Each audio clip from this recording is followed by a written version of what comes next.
Kapag may bagyo, malaki ang tsansa na mawala ng kuryente. Maging I am ready para dyan, mga kapuso. Narito po ilang emergency power source na inyong maasahan. At para ibida sa atin yan, kasama natin si Camille Liwanag, isang shopping expert. Good morning, Camille. Good morning. Okay, what do we need? Ito kailangan natin ngayon ay two-way powered LED light. Oh, so pwede siyang, ano, no? As in, LED light, itlagay mo na siya sa araw, okay ka na eh. Yes, at pwede kayo mag-charge ng inyong mga phones. Okay, alright. So charger din siya. Yes. Tapos pwedeng, yan, ilaw dito at ilaw dito, parang flashlight.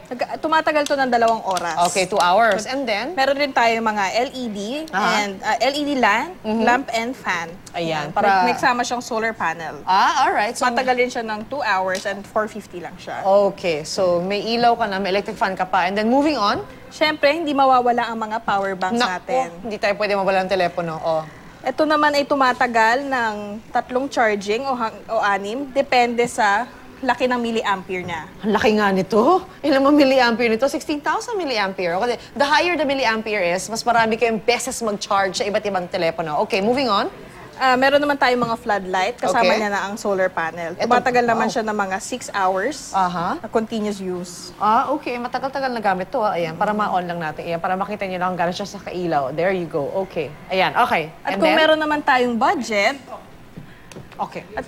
tayong budget, meron naman tayong solar panel set. Ito nga pala. Yes. Ang laki ng ano ha? Ng panel nito ha? Nagkakahalaga to ng 15,000. 15,000. Okay, how does this work? Mula dito? Mula sa panel, dediretso siya dun sa converter. So basically, yung energy nito napupunta rito sa baterya, parang baterya sa controller type. niya. And And then dun sa cycle, then sa inverter, pwede kayong magsaksak ng mga appliances. eto, dito mo isasaksak. Kaya nakasaksak dito ngayon ang ating electric fan right here. Yes. Okay, ano naman to? Itong malaking-malaking ito? Ito naman ay 3-in-1. Pareho lang siya dito, pero ito naman nagkakahalaga ng 40,000. 40,000. So basically, solar panel din siya. Energy ko convert talagay dito sa loob. Then from here, pwedeng saksakan. Yes.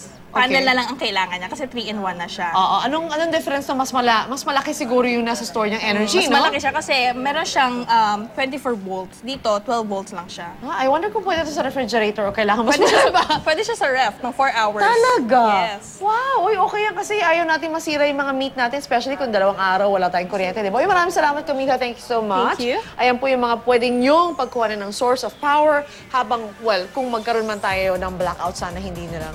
Okay, maraming salamat, Camila. Again, babalik po agad ang unang hirit.